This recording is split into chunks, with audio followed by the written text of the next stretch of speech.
We are finally here. It is time to go back to Beverly Hills and Crenshaw for a jam-packed third season of drama, football, a bunch of Spencer saying "aight," and secrets, many secrets.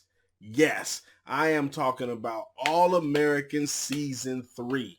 So let's not hold you and let's jump right into this episode 1 recap review, all right? Let's go!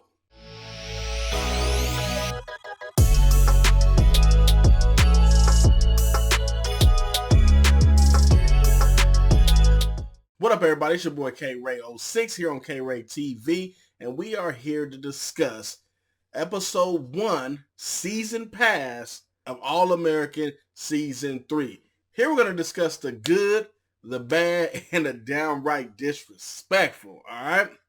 So before we do that, you guys know what to do. Go ahead and run them likes up on the video as it helps the channel. And also, if you're not a part of the Dream Squad, as we're building this thing brick by brick, then go ahead and show some love by hitting that sub, hitting that noti bell, clicking all, and sharing like you care, all right? So now let's get into why we are here, okay? So last season of All American, we got left off with all our main cast starting to separate, starting to go their own different ways, or different directions in summer break. We had Coop and Layla teaming up to build a tour for Coop, and then we had Coop's girlfriend, Patience, on tour with Layla's dad, JP. So they're all leaving. They're all doing their thing. We got Asher going off with his mom and I think her boo on a cruise. And then we have Jordan. He over there cupcaking with Simone. You know what I'm saying? He's spending the summer with Simone. Billy Baker is out the house. Mrs. Baker, you know, she got a new job, a new position, so she's never at home. And Spencer is going back to Crenshaw. So that leaves Liv all in Beverly Hills by herself. With that, some old emotions and old feelings of being left alone and abandonment and all that and not being seen kind of start regurgitating, start coming up to the surface. And we have here where Liv actually breaks her sobriety and takes two back. You know what I'm saying? Black Owl takes two back. Back to the head before Spencer actually comes back and lets her know that, you know, he's still here for her in Beverly Hills. He knows everybody's going their own direction, going their own ways, but he's still here for her. That's why they need to be together. But we ain't gonna talk about that just yet. All right. So Spencer comes back. They decide to watch a movie. This is where we find out that Spencer's arm is not 100% cleared. Here, he still has there's a possibility that he has nerve damage still. Because when he reaches to grab a drink from the fridge, his arm goes completely numb, and he drops the glass and it shatters. And this is where we're left off on season 2. Everything was riding on Spencer saving Crenshaw High and going back to Crenshaw to play football, and Billy Baker being the head coach. So we're left with this big old cliffhanger as what's gonna go on with Spencer and his arm, and this is the ripple that we're gonna get to see throughout the season in season 3. All right. Now the episode is called Season Pass, and it starts off with Spencer and Chris, who I'll be calling Afro, because he got this afro on his head, and I'm like, bro, let that go. Let it go. Let it go. Like, let it go, my guy. I remember they brought him back when he had them them prison braids. I was like, bro, oh no. No, can y'all get Chris a haircut? Please. But anywho, we got Chris and Spencer on the bus, and they're headed from Crenshaw to Beverly Hills. When they get there, we get to see our boys come together. We get to see Jordan, Spencer, and JJ and Chris all huddled up, and they're talking. And, you know, JJ, he's still being his usual step, trying to create a party so they can go to, because, yeah, they're now seniors. They are now officially seniors. Our little people ain't grown up, y'all. They ain't grown up. So, so here we get the little moment of slice of life where they're trying to catch up and whatnot. Or here we get our first little seed of some possible secrets that's gonna, you know, triple or that's gonna ripple throughout the season. you have Chris set up a line saying like, yo, you're not a student here at Beverly anymore, so why are we here doing manual labor? And he says, it's important for Liv. It's a good thing, and it's an important thing for Liv. Like, and then they do old soap opera, when they cue the music, and then somebody like looks up to.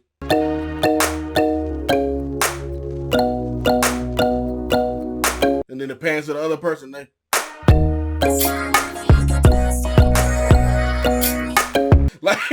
Like that's what we got. We got the soap opera stare from Liv and Spencer before it pans out, and actually we find out that Liv is the president and she wants to do things big.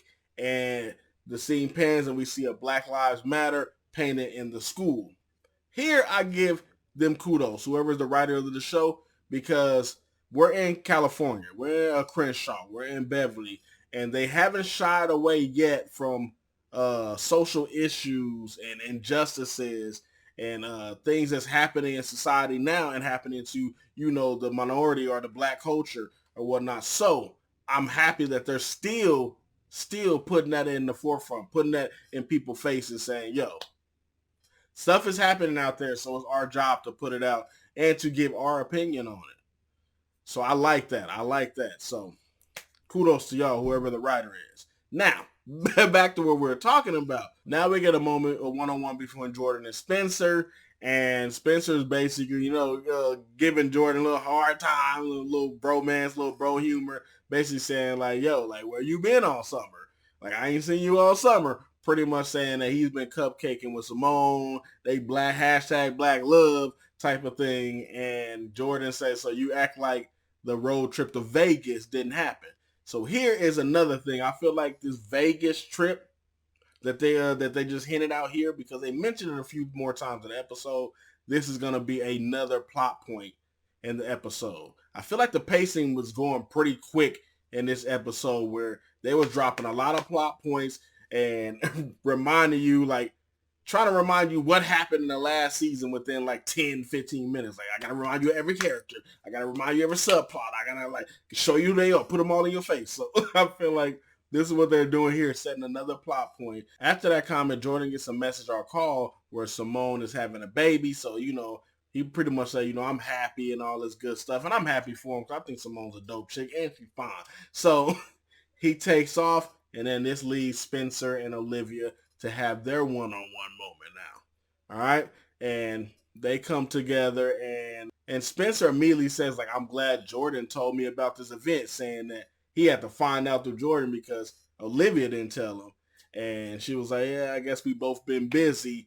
And they kind of basically have this little banter with saying, like, I ain't seen you. And then she like, oh, you have to be checking for me to see me and that type of stuff. And he like, yo, I thought I tried to give you space. And then I think they get a little closer, and she was like, yeah, I think it's good to give space. And then we get the return of Asher. He comes in and whatnot, and he's like, I thought Asher was supposed to come back next week or something. Or no, not like, thought Asher was supposed to come back like the next day. And she was like, I don't know, that's what he says. And then she runs off and jumps all and cradles into his arm. Oh, I miss you. Like, that scene got me a little mad. Got me a little tight. And I'm gonna be truthful with y'all, because that's happened to me before. That's happened to me before, way back yonder, where a chick tried to use me to get her dude jealous by doing that move. And also, like, it happened where a chick was like liking me, and it was very deep feelings, but she was trying to be all avoided and then trying to act like everything was still good over here. And I'm like, it's not, and whatnot. I hate that move. Like, yo, let's just put it out on the table. But here we see that something has transpired during the summer, and Olivia and Spencer are avoiding and not talking about it. Y'all already know what I want. Y'all already know what I think it is. If you've seen my season 3 reaction trailer, then you'll know my thoughts. But I'll go into that more later on, all right? Spence ends up leaving because he has to do an interview with at Crenshaw, and then we jump to where Simone is. Simone has already had the baby by the time the scene jumps over there, and it's pretty quick. Like, she had, I guess, a pretty fast pregnancy. I forgot what they call it, but they did mention it in the episode. And her dad is basically like asking questions like, yo, why are you here alone? where's your mother? Like, where's Jordan? And where's the baby, of course? And she said, you know, the baby was already with her father. Once she found out it was healthy, she let her mom do the procedures where they passed the parent off to the adoption family. And you can tell that she's bothered by this, but it hasn't really hit the surface yet. Like, it hasn't really sunk in yet. And she was basically saying, like, she didn't even hold the baby. She didn't even look at the baby. She said it would have been a little harder if she held him. So she just had the baby, found out it was okay, and gave him away. And now she's ignoring Jordan's calls, and her dad was like pressing her about it, saying like, "Yo, like, what's going on? What's going on?" She was like, "Yo, I just want to be alone." And you're like, Jordan over there pacing the hallway. "Oh, you should send him home. I'll send him a text." Like, a text? And he was, you know, trying to get her, but she was like, "Yo, I just want to be alone." And this was like a good scene to me because I did question her, like, her pregnancy in the trailer reaction where I'm like, "What happened? What happened?" Because I see her all happy and whatnot. I'm like, "Where the baby at?" And she didn't even look pregnant. So on this one, I'm like, because at first I thought they was going to say like she had like a miscarriage, and I was going to be like, no, no. But this one stings in a different way because it's different when you carry a child. I'm a man, but it's different like when you carry a child for 9 months or however much she carried him, and then go through all that labor to have birth. Like, it changes a woman, at least from my experience of, you know, being around women who have babies. So I love that they showed this in this moment and her like trying to figure out but stay strong at the same time. So I did love that moment. Now hopping straight to the next scene, we get Spencer actually making it to Crenshaw to make it to do his interview with the sports editor. Had to look at my notes, but the sports editor. And then here, you know, Spencer. This was the first time in the episode when I was like, Spencer, because sometimes he just be mouthing off and don't like actually think. Like, he don't think. Like, the interviewer starts questioning him about why did he abandon Beverly Hills, and he said, "I didn't abandon Beverly Hills and whatnot." And I thought we were gonna just talk about Crenshaw. And she was like, "I am, but who would I be like a reporter if I didn't, you know, start here?" And she started hitting him with more questions like that. And Spencer, being Spencer, gave her the tagline of a century. He said, "You know, Beverly is my past, Crenshaw is my future. Let's just focus on that." And I was like, oh, Spencer, why, my guy, why? Like, my guy, why? I was like, yep, she's gonna tagline it. That is gonna be the headline. Beverly Hills is in his past, Crenshaw's his future type stuff. Like, yo, like, even if you my team, like, come on, man, you gotta do better than that. You gotta, if you my teammate, you gotta do better than that. That's basically like spitting on all the friendships and the hard work and the good times you had in Beverly. Like, that's your family too. So you gotta look out just like Crenshaw. You know what I'm saying? At least for the show. Alright? In my Spencer voice. We jump from there to Coach Baker back at Crenshaw High. You can see him like walking through the halls, and he see a lady singing in a classroom and whatnot. And it looks like he was about to go in there before Grace shows up, and they meet up and they start walking and talking and getting familiar. And Grace says something here because Billy mentions and said, you know, he's sorry about Micah. So her and Micah have broken up, and she pretty much said like Micah was a safe bet, like a safe date.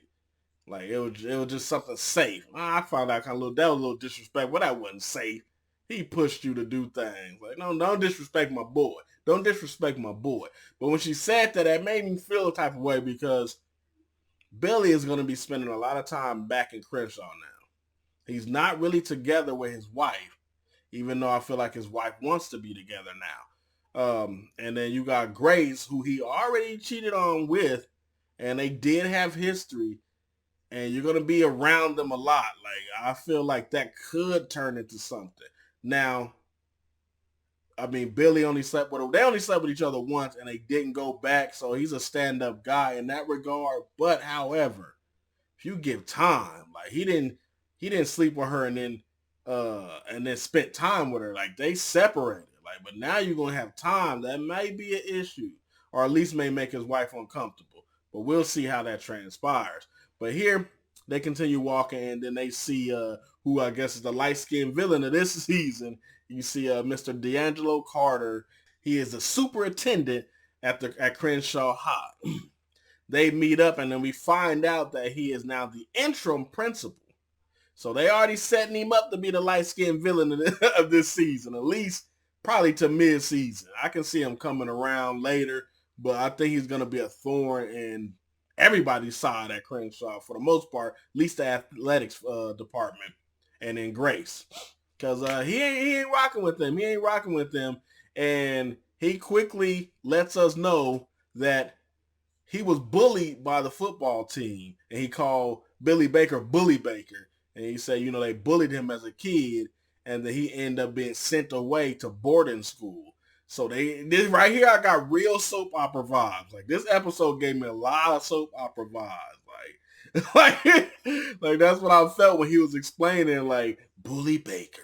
Like, I'm like, dude, come on, man. You grown now. You grown. Get over it.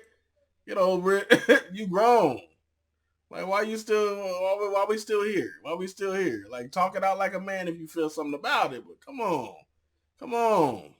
So yeah, they set him up as I guess the mid boss. I don't know if he's gonna be the final boss, but the mid boss of this season. Like, I'm really already getting tired of him, to be honest. He kind of fit. He might make that Jabari list off of Power Book 2, like that list. Like, you just get him out of here. Get him out of here. Like, I'm already tired of you. You ain't even been on the screen for 10 minutes. And I want you gone. Right? Like, but we'll see. I know he's going to stick around. For a while. So hopefully he turns a new leaf, because otherwise, minimize his screen time. Next, we got Coop back in town, and they riding the street with her and Layla. I feel like this scene was really here just to drop some more or plant some more seeds. You got them talking, and they're talking about the tour and the success of the tour. And then they mention Patience, Coop's girlfriend, and saying like, yo, I wonder why she left tour early. I guess she left tour like 2 weeks early or a few weeks early. And they're questioning it. And I feel like that scene was just to drop that seed, and then for Layla to let us know what her and Spencer's deal was. But she was saying like they had a thing, or they did something in Vegas. Again, there we go, Vegas. But she's unsure of what it is. So that was just there just to plant some seeds, because immediately after we go to Spencer's house, and this is where we get the Coop and Spence reunion. And they come in, you know what I'm saying? We got that good vibe, like Spence and Coop. That's a great team. That is a great duo on television. So I like to see them back together. And then you got to see her and Patience reunite. And here's the first time she pressed the issue about, yo, why did you, get off tour? And Patience pretty much avoids it. She pretty much avoids it and give like a whack answer, but it was obviously not the truth. And I'm like, that's a little different from Patience. Like, Patience is usually the 100% person. Like, she give it to you 100% no matter what. So a little iffy as to why you backing up off this right now. And I mean, maybe it could have been time, like she didn't want to discuss it in a room full of people, but nah.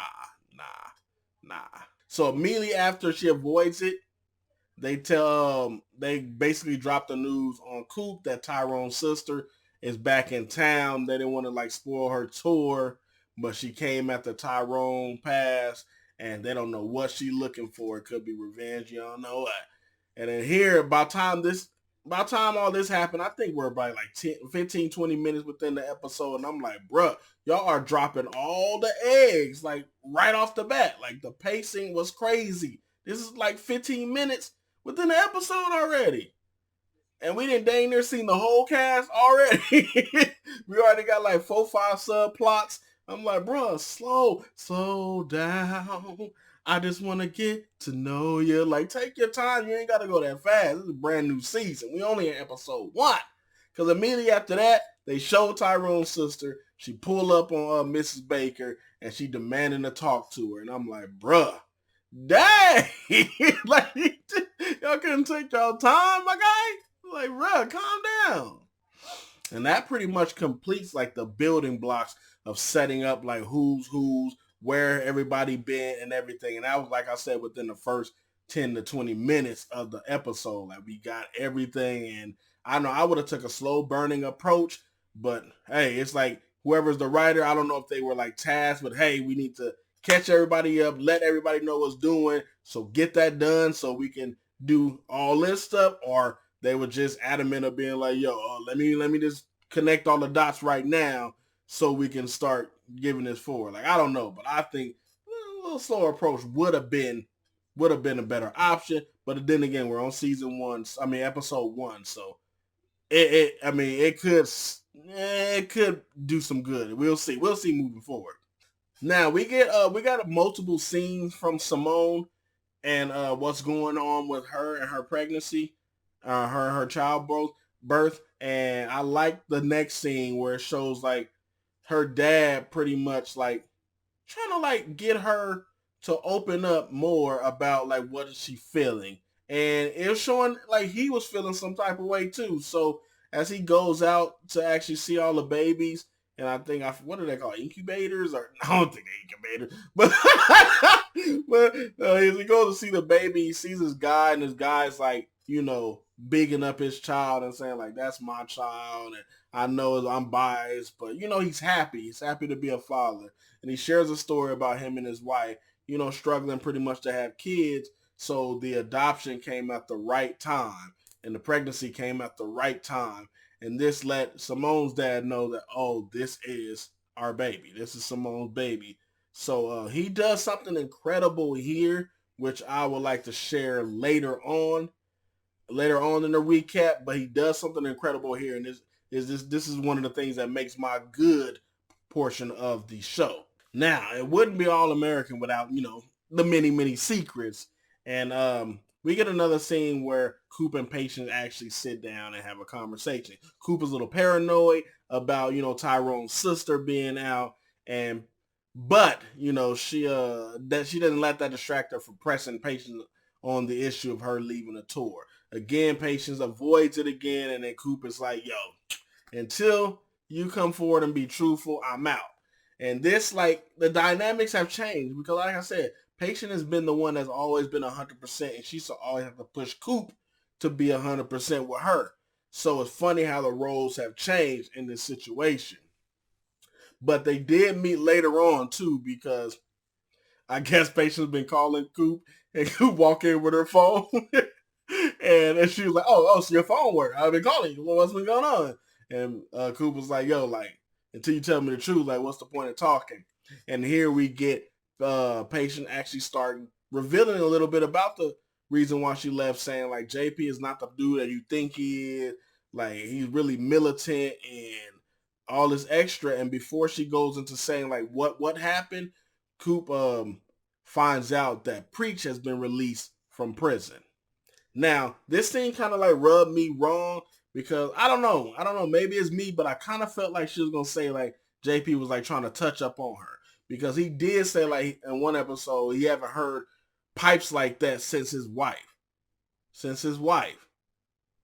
who passed, and it could have been suicidal. And if she reminds him in any type of way as his wife, I feel like them late night sessions could could have got a little frisky on his part, or handsy. That's what I should say. Handsy on his part, where she was like, nah, I got to bounce, because she said she didn't want to tell Coop because she didn't want her to get in the middle of it. So I feel like that's something. I think that's it. And I could be wrong, but I think that's the reason why she left. Let me know what y'all think, but I think that's it. We did get a moment also with like Billy Baker and his wife, Mrs. Baker, and what I think is his coaching office. And, they just had some slice of life moments. She was just checking up on him, basically how he's doing at Crenshaw. But the biggest takeaway here is she invited Grace, Dylan, and Spencer to come to the house for a family dinner, basically saying like, yo, let's put the past behind us, let's move forward. I feel like that was a subliminal towards Billy as well, saying like, I'm ready to get our marriage back in track. But again, I don't think Billy was picking up what she was putting down, and I feel like, I hope it's not a love triangle between them three. Like, just let the man be happy. Go back with your wife, brother. Let Grace find somebody else. Like, sure, let her find somebody else. Like, don't do that, please. I'm open now. Writers, don't y'all do that. Don't do that to my boy. We also got a scene that I wanted to like fast forward. And that was Asher and Liv together. Now, they're up in her room, and Liv basically she's trying to get it on. She's trying to get, and Asher is basically saying like, yo, like you ain't tell me nothing about your summer break, and she was like, oh, she kind of avoids and try to say like, with everything racial stuff going on, she just been podcasting and stuff like that. And then immediately shuts the door and say like, her mom's gone. So do you want to do a little talking or something else? And here is another thing, because I remember they were about to have sex in season 2 and Asher messed it up. He was doing a whole lot of mess up stuff. So I don't think they ever had sex besides when they were on drugs and alcohol. So, and they were kind of on the rocks when they left. So I don't know like how many times he talked to her and whatnot, and how they mended or not mended. But you go from like not giving up the walls and then just getting back and like that's all you want to do. Like, why you want to do it, Liv? Guilt. We all know what transpired during the summer. And you trying to like push all yourself onto Ash to try to like forget about this when we all know that ain't even your style. That's not even your style. I wish I had a cue. Go ahead and cue up cool music. That's not your style. Bruh. And then we get later, like when they come down the stairs, we have a later event where Spencer comes in. He's looking for Jordan because Jordan ain't been answering and whatnot. And he see Liv, and of course they give him some more soap opera glares. Then later he see Asher come down, and now he feeling some type of way. She feeling some type of way because Asher there. And I do feel like Asher looked up a few times and was looking at them, and I think the juices was starting to flow. He's getting a little curious. But here you have Olivia trying to like talk to him, and he like, yeah, I guess distance, and he gives like her key back to the house. And I'm like, come on, man, that's still your house too, brother. But I get it. You feeling some type of way. We as an audience feeling some type of way. So he ends up leaving, and then he goes to meet Layla at JJ's little shindig. And as he's there, he's looking in the window, looking at Asher and looking at Liv, just pining like a little sick puppy before he meets up with Layla. And then Layla brings up Vegas again, saying she don't know. She know that it was really nothing. And then he ended up giving her extra kiss, really like putting on a show so Liv can see it. I can see all this. Trust me, Mira. I'm looking. So he putting on all this show. And then you have Liv just pining in there with Asher, with her boo, just pining. And Asher was like, guess a whole lot happened during summer. Or I missed a whole lot during summer or something like that before they even coming in, and then Liv going to sit at the table. And then we finally get Spencer meeting up with Jordan and JJ. This time, Spencer's not met up with love and admiration. He's met up with resistance and, I'm saying, some low-key hate. Like, they bring up the headline, which I already knew, and Jordan, like, cuts him off when he asks about Simone's well-being. They end up playing pool, and during this pool, Jordan keeps taking jabs and shots at Spencer. Just keep taking jabs and shots at him. So Spencer was like, yo, like, what's up? Like, stop being a B and tell me what's on your mind. And this is where we get the scene when Jordan hit Spencer. And when Spencer got hit, he like grabbed his arm. I think his arm went numb for a moment before he got the feeling back, and then he returned the blow. Bow! And then they end up breaking them up, separating them, and then they end up sitting on the curb, and Spencer was basically saying, like, after all the stuff we went through, the drama, all this stuff with our parents, we never came to blows. Like, why now? And Jordan gave his reason, which I feel like he gave out answers that really didn't like tell his exact feelings. But I don't know if I rock with that completely. But I want to talk about that at the end because that fits in what I said my disrespectful is. So Further in the episode, we get a Coop and Tyrone's sister meet up, where Tyrone's sister basically says that, you know, she initially came there for revenge, but after spending a summer there, she's changed. Like, she found out her brother was terrorizing the neighborhood, terrorizing Coop and her friends and all that stuff. And she went to go make a change. That's why she went to go see Miss Baker, and she got got Preacher's charges dropped, where one of his charges was on marijuana, and since marijuana is legal out there, she got the charge dropped. I don't know if it's that simple, but y'all can tell me. And since that charge was dropped, now he only has 2 charges instead of 3 strikes, and they released him. And she was basically saying like she want to continue doing that type of stuff. But I don't know. Like, I don't know about her. Besides her being fine, I don't know if I can put a finger on her just yet. Like, I feel like that could just be moving chess pieces. I don't know. I forgot to mention she's a lawyer, so that's why she was able to get him out. But let me know what y'all think about her, because I don't know yet. I do not know yet. The last like big scene, because I don't want to I can't recap like everything, but the last big scene was like last big scene was the family dinner when Spencer showed up to the Baker's house. Before that, though, he was hesitant to go, and his brother was actually, he played the Coop in this moment. His brother was saying, gave him some like words of wisdom, saying that he understands Jordan. Like, Spencer was a brother to Jordan, and then he just up in the blink of an eye just left. Like, he like, I know how that feels, but you got to remind him, just like you reminded me, that even though you live over here, or you may go to the school over here, you're still brothers no matter what. Like, that bond won't die. And I was like, okay, that was a little strange, because, that's usually Coop's role. I'm like, but if y'all want to elevate my boy Dylan, go ahead then. So they arrive at the Baker's house. Jordan is not there because he went to go see Simone. Spencer actually lets Coach Baker know that his arm may not be 100% healed. It like jacked up after the Jamboree game, and then when Jordan punched him, it jacked up again. It went numb.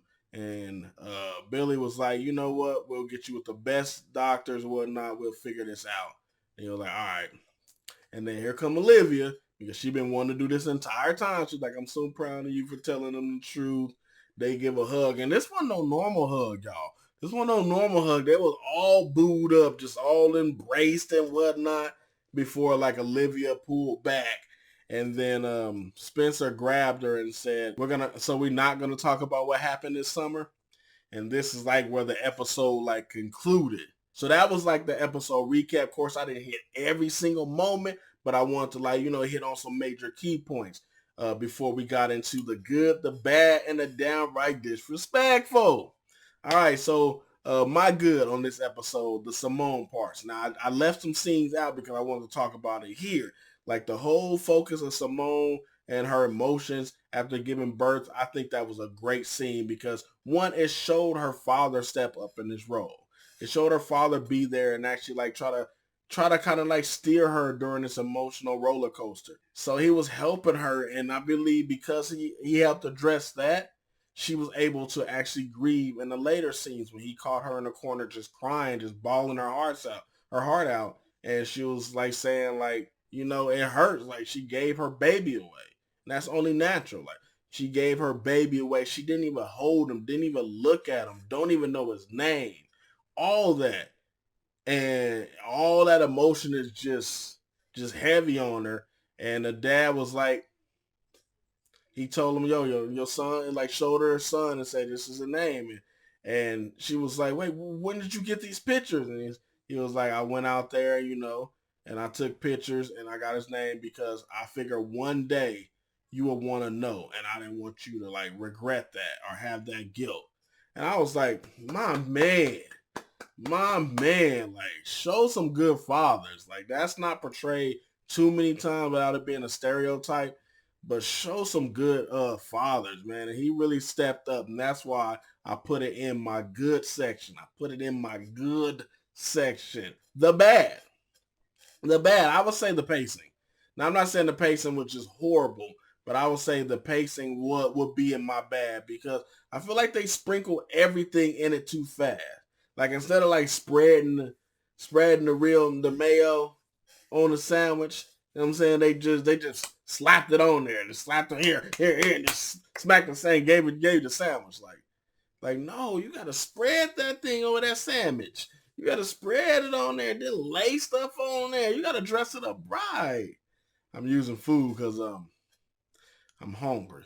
But anywho, you gotta dress it up right, and I feel like they just was like, yo, I gotta remind you of every character. I gotta remind you of what they was doing, what they wasn't doing. I gotta drop so many hits and so many plots and so many subplots before this episode is over that you could have just took a break. You could have showed half the characters in the first episode and built more story, and just mention other characters by name, and then trickle the other ones in like episode 2 and 3, and then episode 4 and 5 we can go out. The downright disrespectful, Jordan, my man, come have a seat. The whole scene when he punched Spencer in his face and the cold shoulder he was giving him, like, you got to understand. They did mention like the community and him leaving to go save his community, and Spencer was like, bro, you was there. You was with me. You was clapping behind me like when I transferred, and he was like, yo, I know you got to save your community, but you didn't even think about the community you left. Like, you were ripping them apart.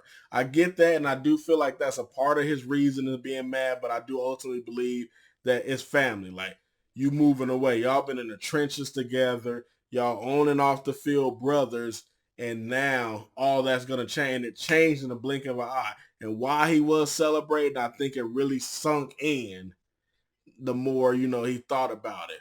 However, here's the however. You tried to get Spencer out in the first season. Tried to get him out to school, sent back home, had him living and staying away from his mama and his brother. Then you found out about the affair and all this, and you only pushed him. You never once struck him once. And y'all end up getting over that and being cool. So you hit him over a headline, and because you mad?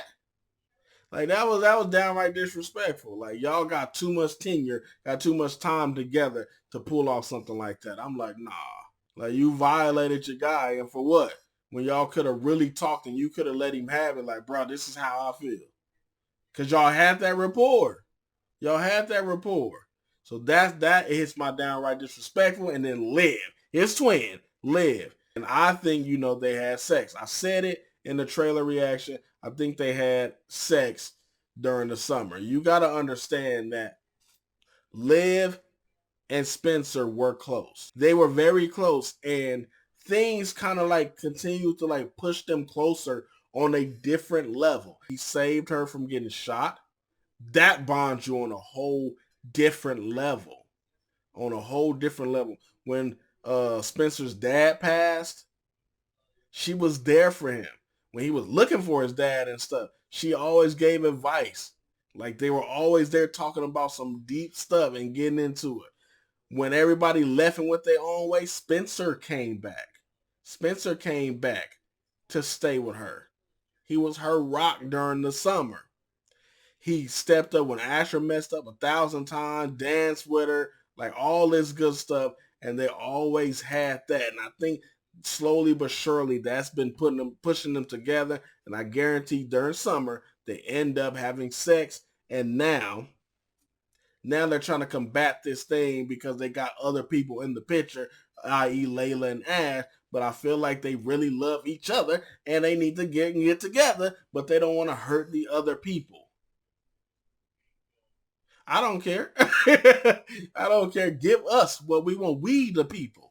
Give us what we want, Olivia and Spencer. But I feel like they're gonna drag this out a lot before we finally get that conversation and we can see what it is. And I can see if I'm right or not. But I think that's what happened. And now they're gonna play this whole pick-a-boo type of challenge, this whole nonsense avoiding you trying to sleep with Ash, you kissing on Layla and doing all this extra theatrics. Like, come on, bro. Come on. Just get with my girl with the braids. I forgot to mention you had the braids. She fine.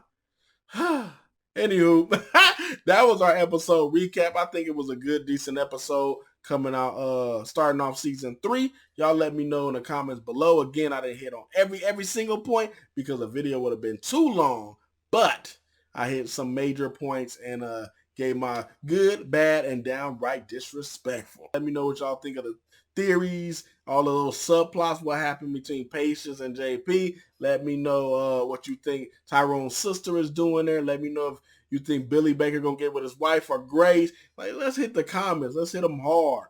All right. Let me know if I'm right. Let me know if I'm right. All right, y'all take care. Don't forget to like, comment, subscribe, and share like you care. Hit that noti bell and click all right? And we'll see y'all in the next review.